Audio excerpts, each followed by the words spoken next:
નમસ્કાર, spark today ન્યૂઝમાં આપનું હાર્દિક સ્વાગત છે. ભારતીય જનતા પાર્ટી ચોક્કસ દાવા સાથે, ચોક્કસ પુરાવા સાથે લોકોની વચ્ચે જ્યારે પ્રચારમાં ઉતરતી હોય ત્યારે કેટલાક વિરોધના અવાજ મજબૂત થઈ રહ્યા છે. એક પછી એક અલગ અલગ જગ્યા પર વિરોધ થઈ રહ્યો છે. આમ ભારતીય જનતા પાર્ટી કહી રહી છે કે વિકાસની રાજનીતિ સાથે અમારે કામ કરવું છે. ઉમેદવારો તે જ મિશન સાથે પ્રચાર કરી રહ્યા છે. ગતરોજ નાયબ મુખ્યમંત્રી હર્ષ સંઘવી વડોદરા શહેરમાં પધાર્યા અને ત્યારબાદ તેઓએ પ્રચારના શ્રી ગણેશ કર્યા. પરંતુ ક્યાંક ને ક્યાંક હવે પ્રજા પૂછી રહી છે કે કયા પ્રકારના વિકાસના કામો કર્યા છે. તળિયેથી નળિયે લઈને જેનું રાજ હોય એ જ ભારતીય જનતા પાર્ટી સામે વિપક્ષ આટલો મજબૂત અવાજ અને આટલા મજબૂત અવાજ સાથે વિરોધ કેમ કરી રહ્યા છે અને લોકો પ્રશ્ન કેમ પૂછી રહ્યા છે? જો કામ થયા છે તો પછી પ્રજા સમક્ષ એ બાબતો, પ્રજા વચ્ચે એ બાબતો આવી નથી. અલગ અલગ પ્રશ્નાર્થ ઊભા થઈ રહ્યા છે. મીડિયામાં જેણોએ બહોળો અનુભવ છે. વિજયભાઈ રૂપાણી ગુજરાતના મુખ્યમંત્રી હતા ત્યારથી લઈને અત્યાર સુધી ભૂપેન્દ્રભાઈ પટેલ છે ત્યાં સુધી મીડિયામાં જેઓએ પ્રવક્તા તરીકે અને ડિબેટમાં પણ પ્રવક્તા તરીકે જેઓએ ખૂબ સારું એવું કામ કર્યું. ત્યાં સંજયભાઈ અમારી વચ્ચે છે, તેઓ સાથે વિશેષ વાતચીત કરવી છે કે કયા પ્રકારની ભાજપની રણનીતિ રહી, કયા પ્રકાર ભાજપ ઇલેક્શન લડી રહી છે. કેન્દ્રમાં લોકસભાનું ઇલેક્શન હોય કે પછી વિધાનસભાનું ઇલેક્શન કે પછી અલગ અલગ મહાનગરપાલિકા, નગરપાલિકા, તાલુકા પંચાયત કે જિલ્લા પંચાયતોમાં સામાન્ય ચૂંટણીઓ હોય, કયા મિશન સાથે આ ભારતીય જનતા પાર્ટી ઇલેક્શન લડે છે તે અંતર્ગત વાતચીત કર્યું છે. સર, સ્પાર્ક ટુડે ન્યૂઝમાં આપનું હાર્દિક સ્વાગત છે. સર, મૂર્તિયાઓ મેદાને ઉતર્યા છે, અલગ અલગ જગ્યા પર પ્રચારના શ્રી ગણેશ કરવામાં આવ્યા છે. પરંતુ એક પહેલો પ્રશ્ન શરૂઆત ત્યાંથી કર્યું છે કે જો વિકાસની રાજનીતિ સાથે ભારતીય જનતા પાર્ટીએ પૂર્વે કામ કર્યા છે, કેન્દ્ર સરકાર હોય, રાજ્ય સરકાર હોય કે પછી મહાનગરપાલિકાનો અલગ અલગ બોર્ડો હોય કે નગરપાલિકા, જિલ્લા પંચાયત હોય કે તાલુકા પંચાયત, તો પછી વિપક્ષ અલગ અલગ રીતે આકરા પ્રહાર કેમ કરી રહ્યું છે? સેકન્ડ થિંગ, લોકો જ્યારે ઉમેદવારો જ્યારે લોકોની વચ્ચે જાય છે પ્રચાર કરવા માટે તો લોકો ના સરકાર એટલે કે આ સત્તાધારી પક્ષ તરફ કયા પ્રકાર આટલા બધા વિરોધ કેમ છે? કેમ આટલી આકરી રજૂઆતો છે? શું કહેવા માંગો છો? કયા બેમાં તમે માની રહ્યા છો? બિરેનભાઈ, જ્યારે ઇલેક્શન આવે તો કેટલાક નેતાઓ જેમ વરસાદ આવે ને એમ દેડકાની જેમ બહાર નીકળે, એવી રીતે કેટલાક નેતાઓ હવે આ સિઝન છે એટલે સ્વાભાવિક છે કે ડ્રો કરવા આવી જાય અને એ જ પ્રક્રિયા આપણે જોઈ રહ્યા છે. ભારતીય જનતા પાર્ટીનું અમે ચોક્કસ કહીએ છીએ કે ભાઈ અમારું પંચાયતથી પાર્લામેન્ટ સુધીનું રાજ છે અને લોકોએ ખોબે ખોબા મત આપ્યા છે અને માનનીય નરેન્દ્રભાઈએ ગુજરાતને એક રોલ મોડેલ બનાવી અને આજે ભારતના એક સર્વા તરીકે ભારતને એક વિશ્વની અગ્રીમ હરોળમાં મૂક્યું છે. આપણે ખૂબ મોટી વાત નથી કરવી કારણ કે ઇલેક્શન પણ નગરનું છે. હા, આપણને વિદિત છે એમ કે ભાઈ શહેરની સુવિધાઓ, નળ ગટર અને રોડની સુવિધાઓ, એનું આ ઇલેક્શન છે. પરંતુ ભારતીય જનતા પાર્ટીએ સર્વાંગી વિકાસ સાથે આ દેશમાં મારું ગામ કેવી રીતે સારું બને, મારી પોળ કેવી રીતે સારી બને, મારી શેરી કેવી રીતે સારી બને, મારા ઘરના છેવાડાના વ્યક્તિ સુધી કેવી રીતે પેવર બ્લોક પહોંચે, હા, નાનકડા વ્યક્તિને એના ઘર સુધી નળમાં પાણી કેવી રીતે આવે, એવી તમામ સુવિધાઓ આપવાનું કામ કર્યું છે. અને સર્વાંગી વિકાસ એટલા માટે હું કહું છું કે સરકારની એટલી બધી યોજનાઓ છે કે આજે કોઈક છેવાડાનો વ્યક્તિ હોય ને, કોઈક ડ્રાઈવર હોય, એને હૃદયનો હુમલો થાય તો આજે મા કાર્ડ થકી એની શુશ્રૂષા થાય છે. આ ઘણા બધા એવા કિસ્સાઓ છે અને ઘણી બધી સ્ટોરીઝ છે અને જેના કારણે લોકાભિમુખ થયેલી પાર્ટી છે. આમ તો તમે જેમ બીજો પ્રશ્ન કહ્યો કે વિરોધ શા માટે થાય છે? વિરોધ તો હોય ને ભાઈ. આજે ઘરમાં ચાર વ્યક્તિઓ રહેતી હોય તો ક્યાંક કોઈ સિસ્ટમ માટે વિરોધ થતો હોય અને તમે શહેરીમાં રહેતા હોય તો તમારા કોઈક વિરોધી હોય. બધા જ તમારા પોતાના હોય એવું નથી હોતું. અને કોઈ પણ ઇલેક્શનમાં ભારતીય જનતા પાર્ટીને 100% તો મત નથી મળતા ને, ક્યાંક તો વિરોધી હોય છે ને.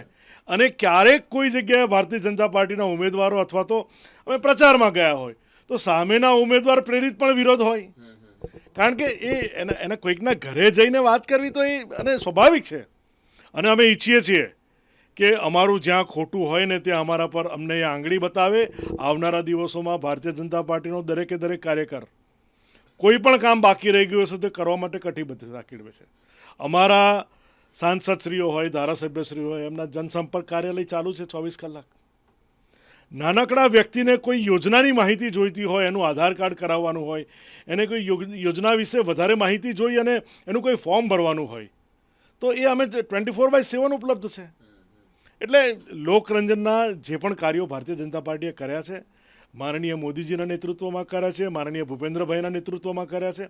ભૂતકાળમાં પણ અમારા માનનીય નેતાશ્રીઓના જે પણ આયોજનો સરકારશ્રીના છે એ સુપેરે છેવાડાના વ્યક્તિ સુધી અમે પહોંચાડ્યા છે.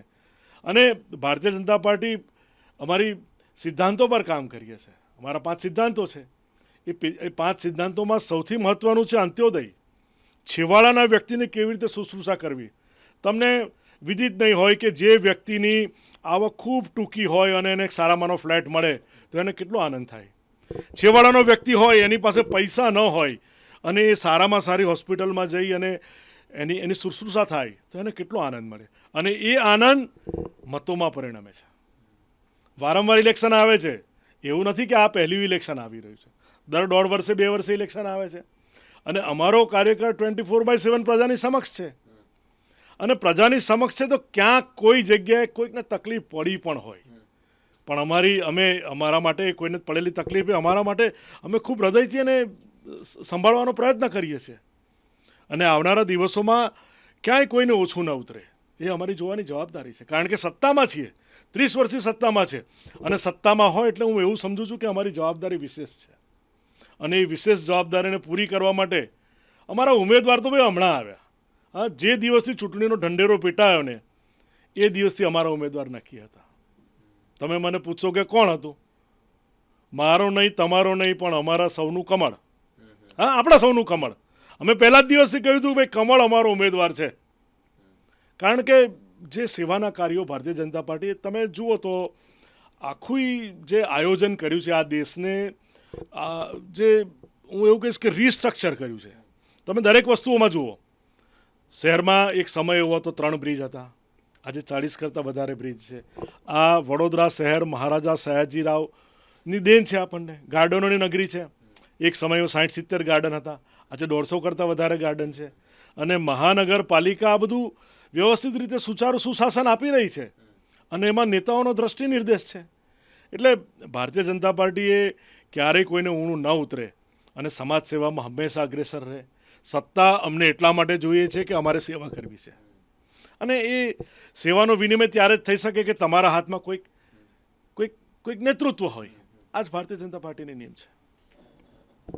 જે પ્રમાણે વાત કરી તે જ પ્રમાણે બહુ એ બાબત બહુ સત્ય છે અને નકારવા જેવી નથી કે જો વિપક્ષ અલગ અલગ રીતે આકરા પ્રહારો કરી રહી છે તો એ સત્તા એટલે જોઈએ છે કે જવાબદારી અમારા પર મૂકેલી જવાબદારી પરિપૂર્ણ કરવી છે. લોકોનો વિશ્વાસ જીત્યો છે.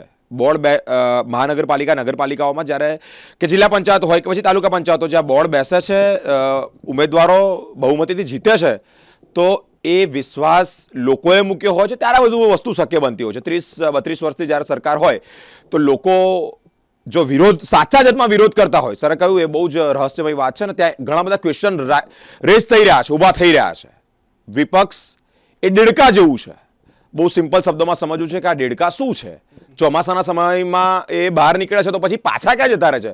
લોકોની સેવા જ કરવી છે. લોકોના સાચા અર્થમાં જો પ્રશ્નો જ છે, લોકોને પરથી તકલીફો ઉજાગર જ કર્યા કરવી છે, તો પછી એ ઇલેક્શન વેળાએ જ કેમ થઈ રહે છે? ક્યાંક ને ક્યાંક વિપક્ષ પર પણ અત્યારે એનકેન પ્રકારે આકરા પ્રહાર સત્તાધારી પક્ષના કેટલાક નેતાઓ પ્રવક્તા રહી ચૂક્યા છે, મીડિયામાં છે, ઘણી બધી બાબતે ડિબેટ પણ કરી છે. મેં કહ્યું તે પ્રમાણે કે વિજયભાઈ રૂપાણીની સરકાર હતી ત્યારથી લઈ પ્રવક્તાની જવાબદારી અને અત્યારે ભૂપેન્દ્રભાઈની સરકાર છે ત્યાં સુધી મીડિયાને લોકોના ઊભા થતા પ્રશ્નો સાથે વિપક્ષ પણ જે સળગતા પ્રશ્નો ઊભા કરી રહ્યા છે તેનો જવાબ આપી રહ્યા છે. સર, વિપક્ષ પર તમે વાત કરી તે પ્રમાણે તો મને એક પ્રશ્ન ઊભો થઈ રહ્યો છે. તમે દેડકા કીધા, ઓકે, મેં ઉદાહરણ આપ્યું, દાખલો. એમને દેડકા ન કહેવાય. જી, પણ એ તો એક ઉદાહરણ, એક એક્ઝામ્પલ તરીકે તમે એ બાબતને લીધી છે. તો શું વિપક્ષ મજબૂત નથી જેને લઈને વારંવાર આ સરકાર બની રહી છે? વિપક્ષ મજબૂત નથી જેનું કરોડરજ્જુ ટટ્ટાર નથી એવું કહી શકો? વિપક્ષ મજબૂત નહીં હોવી એ એમનો પ્રશ્ન છે. પરંતુ આમ છે ને, કોઈ પણ જે સિસ્ટમ ચાલતી હોય ને એ એના મશીનથી ચાલતી હોય, એના એન્જિનથી ચાલતી હોય. આપણે કહીએ ને કે ભાઈ આ બુલેટ ટ્રેન છે તો બુલેટ ટ્રેનનું એન્જિન જુદું હોય. હા, આપણી વંદે ભારત છે તો એનું એન્જિન જુદું હોય. તો એ જે વિપક્ષનું જે એન્જિન છે ને એ જ બગડેલું છે. અને એ એન્જિનમાં તમે ગમે એટલા સ્પેરપાર્ટ નાખો, હા, એને તમે ગમે એટલા સ્પેરપાર્ટ બદલાવો, એમને જેટલી બધી વાર વિપક્ષના મહાન નેતા જે છે આપણા દેશના, જે કર્મવીર કહેવાય, કે જેમની ભારતીય જનતા પાર્ટી પર અમે બધા એમના પરથી ખુશ છીએ. એમ આમ અહીંથી બટાકો નાખો ને અહીંથી સોનું કાઢો, એટલે એમના જે દિમાગની ઉપજ છે ને એ અદ્ભુત છે. એટલે એમનું જે મશીન છે ને એવું ખોટકાયેલું છે કે તમે કોઈ પણ સ્પેરપાર્ટ નાખો ને એ પાછું બગડી જ જાય છે. એટલે જ્યારે નેતૃત્વમાં એવું છે કે નેતા જો તમારો સાચો, લીડરશિપની ડેફિનેશન શું? હા, કે જે વ્યક્તિ નેતૃત્વના સમૂહને વહન કરે એ નેતા કહેવાય.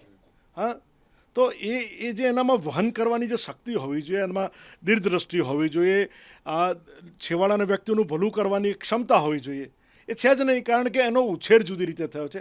એટલે એ આખી સિસ્ટમમાંથી એ ક્યારેય એ પ્રજાજનોમાં આમ તમારો કે મારો માણસ હોય એવું લાગતું જ નથી. આખા ભારતની પદયાત્રા કરી, પરંતુ એને શું રિઝલ્ટ મળ્યું? તમે જુઓ, આજે એમના જે બયાનો છે, એમના પ્રમુખશ્રીના બયાનો પણ જુઓ, કે જે મહાત્મા અને સરદાર વલ્લભભાઈ કોણ? તો કે ગુજરાતી. હા, કે જેમણે આ ભારતને આઝાદી અપાવી, એટલે મુખ્ય સ્તંભ છે. પછી તમે જુઓ કે અમિત શાહ અને નરેન્દ્રભાઈ કોણ? તો કે ગુજરાતી. અને આ બંને ગુજરાતી આજે વિશ્વમાં ભારતનો ડંકો વગાડ્યો છે. તો એવું કહે છે ભાઈ કે ગુજરાતીઓ મૂર્ખ છે, ગુજરાતીઓ અભણ છે. એટલે એ એમની વિચારશૈલી, એટલે મારું કહેવાની વાત એ છે કે એ પ્રમુખ હોય કે એમના પાર્ટીના સર્વે સર્વા હોય, એમનું એન્જિન બગડેલું છે. જે પ્રમાણે એન કેન પ્રકારે પ્રવક્તાશ્રી તરફથી એક મોટું નિવેદન સામે આવ્યું કે જાતિવાદનું ઝેર લોકોમાં રેડવાનો પ્રયાસ કરી રહ્યા હોય તેવું કહી શકીએ આપણે. ગુજરાતીઓ અભણ છે, ઇટ મીન આખા ગુજરાતના 6-6.5 કરોડની જનતાનું અપમાન. જાતિવાદ તો એટલે ગુજરાતીનું અપમાન છે, જાતિવાદનું અપમાન નથી. એક ગુજરાતી તરીકે મલ્લિકા કહેવાય. કોંગ્રેસના રાષ્ટ્રીય અધ્યક્ષ મલ્લિકાર્જુન ખડગેની વાત કરી કે આખું જે એન્જિન છે તે જ બગડેલું છે, અને જેને લઈને સર આપણે એ બાબત છોડી અને અત્યારે પાયાની વાત કરી છે કે નગરસેવકની ડેફિનેશન. અત્યારે નગરસેવકો ઉમેદવારો જે છે તે મેદાને ઉતર્યા છે. આ લોકો એટલે કે પૂર્વ જે ભારતીય જનતા પાર્ટીનું બોર્ડ બન્યું એ ભાજપનું બોર્ડ હતું, અને જેની અંદર ઘણા બધા કાઉન્સિલરો હતા, જે લોકો નગરસેવકની ડેફિનેશન સાચા અર્થમાં પુરવાર કરી શક્યા છે કે નગર એટલે કે નળ, ગટર અને રસ્તા એ લોકોને આપી શક્યા છે? શું માનો છો? કારણ કે વિરોધ થઈ રહ્યો છે. જો જેમ તમે મને આ પ્રશ્ન પૂછ્યો ને, એનો મેં પહેલાં શાસક પક્ષના એટલે અમારા જે પાર્ટીના નેતાઓ છે ને, એને પણ આ પ્રશ્ન પૂછ્યો હતો કે ભાઈ તમે કરેલા કામોની તમારી પાસે માહિતી શું? એટલે હું અત્યારે બુકલેટ લાવ્યો નથી, પરંતુ મારા મોબાઈલમાં એની માહિતી છે. અને એક સરસ મજાની બુકલેટ બનાવી છે કે ભાઈ અમે શું કામ કર્યા અને શું કામ આગામી 5 વર્ષમાં અમારા આયોજનો છે. એટલે ઘણી વિશેષ માહિતી છે. અને એ સાથે એમણે દરેક વોર્ડ વાઇઝ ફ્લાયર બનાવ્યું છે કે ભાઈ 5 નંબરનું વોર્ડ કે 8 નંબરનું વોર્ડ કે 10 નંબરનું વોર્ડ, તો મારા વોર્ડમાં મારા કરેલા કામો. એટલે પૂર્વ નગરસેવકોએ જે પુરવાર કર્યું છે, એમણે જે કાર્યો કર્યા છે, એમણે કર્યું છે એ કોર્પોરેશનના સત્તાધીશો સાથે રહીને કર્યું છે. પણ વિઝન તો પોલિટિકલી વિઝન તો ભારતીય જનતા પાર્ટીનું છે. અત્યારે શહેરમાં જે પણ કંઈ પાણીની નળીકાઓ નવી નાખવાનું કામ થઈ રહ્યું છે, જે માઇક્રો ટનલ સિસ્ટમથી ડ્રેનેજની નવી લાઈન નાખવાનું કામ થઈ રહ્યું છે, તે શાના માટે છે? કારણ કે આવનારા દિવસોમાં મારું શહેર વધુ સારું રહે, શહેરમાં ખાડા ન પડે, શહેરમાં ભૂવા ન પડે, શહેર રળિયામણું બની રહે. કારણ કે આપણને વિદિત છે કે વસ્તી આપણા દેશનું સૌથી મોટી સમસ્યા છે. પરંતુ આ વસ્તીને આપણે કેવી રીતે ડાયવર્ટ કરી અને એમાંથી આપણે ઇનપુટ્સ કેવી રીતે લઈએ, એ જોવાની જવાબદારી પાર્ટીની છે, કોઈ પણ પોલિટિકલ પાર્ટીની છે. સાહેબ, એક સમય એવો હતો કે છેવાડાના વ્યક્તિને જો મોટરસાઇકલ લેવી હોય ને, તો એને કોઈ 1 રૂપિયાની લોન નહોતું આપતું. પરંતુ એના જ્યારથી જનધન ખાતા ખુલ્યા, આજે તમે શાકભાજીવાળા પાસે શાક લેવા જાઓ કે ચાની લારી પર ચા પીઓ, એટલે એવું કહે છે સાહેબ છૂટા નથી તો સ્કેન કરી દો. એટલે ડિજિટાઇઝ થયું છે અને જનધન ખાતા થકી એના ખાતામાં પૈસા ગયા છે. એટલે કોઈ પણ સ્ટોરમાં જઈને ઊભો રહેશે ને કે મારે આ ફ્રીજ કે ટીવી જોઈએ છે, આ મારી બેંકની પાસબુક છે, એને તરત મળી જાય છે. એટલે આ આખો જે સામાજિક ફેરફાર થયો છે, આજે લક્ઝરી એ દરેકના ઘરે છે. હું હંમેશા કહેતો હોઉં છું કે ભાઈ જો મારા ઘરમાં હું 65 ઇંચનું ટીવી જોઉં છું, તો મારો ડ્રાઈવર 32 ઇંચનું ટીવી તો જુએ જ છે ઘરમાં. એટલે આજે સમાજ જીવનમાં સિસ્ટમમાં ફરક પડ્યો છે. અને એ ફરક માનનીય મોદીજીએ એ આખું વિઝન છે. હું હંમેશા કહું છું કે આ દેશનું આખું રિસ્ટ્રક્ચર કર્યું છે. તમે જીએસટીથી લઈને નોટબંધીથી લઈને જે ઇન્કમ ટેક્સના કાયદાઓ છે, તમે આજે વડોદરા મ્યુનિસિપલ કોર્પોરેશનની વેબસાઇટ જુઓ, તમે જીઈબીની વેબસાઇટ જુઓ, તમારે કલાકો સુધી લાઇનમાં ઊભા રહેવું પડતું બિલો ભરવા માટે. આજે ડિજિટાઇઝેશન થયું છે. વિશ્વના વધારે જે વિકસિત દેશો છે એની સરખામણીએ ભારત ખૂબ આગળ છે. કારણ કે આખા દુનિયામાં જે મનીનું ડિજિટાઇઝ ચેનલ થાય છે એનો 50% ભાગ ભારતમાં થાય છે. This is a fact figure.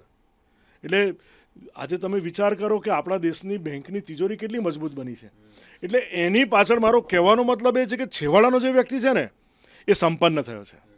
આજે તમે નાનામાં નાનું ઘર હશે તો એના ઘરે મોટરસાઇકલ હશે. એક સમય એવો હતો કે મેં સાયકલ ચલાવી છે સ્કૂલમાં. સાહેબ, હું કોલેજમાં પણ સાયકલ લઈને ગયો છું. એટલે તમે એ દિવસો વિચાર કરો કે આજે મારું બાળક કે તમારું બાળક એ ક્યારે સાયકલ લઈને હવે કોલેજ નહીં જાય. એટલે એ આખી સિસ્ટમ બદલાઈ છે, એરા બદલાયો છે. અને એ સમાજીકરણને વધુ ઊંચાઈએ લઈ જવાનું કામ માનનીય મોદીજીએ કર્યું છે. હું એવું નથી કહેતો કે બધું જ બધું એકદમ ટોપ છે, 100% છે, પરંતુ દુનિયાની સરખામણીમાં આપણે ખૂબ આગળ છે. અને આવનારા દિવસોમાં આ વિઝનરી નેતૃત્વ છે. તમે જ્યારે બુલેટ ટ્રેનના ફાઉન્ડેશન્સ થયા ત્યારે આ જ નેતાઓએ તમે મુંબઈમાં ભારતીય જનતા પાર્ટીની સરકાર નહોતી ત્યારે એમણે જ રોડા નાખ્યા, એના કારણે વિલંબ થયો. તમે આજે વિશ્વના દેશોમાં જ્યારે ક્યાંક ફરવા ગયા હોય ને, ઘણા બધા દર્શક મિત્રો વિદેશોમાં જતા હશે, તો પહેલાં આપણને જે કમ્પેરિઝન કરતા ને ભારતની અને વિશ્વના દેશોની ને રસ્તાની, આજે કંઈ બહુ અંતર નથી.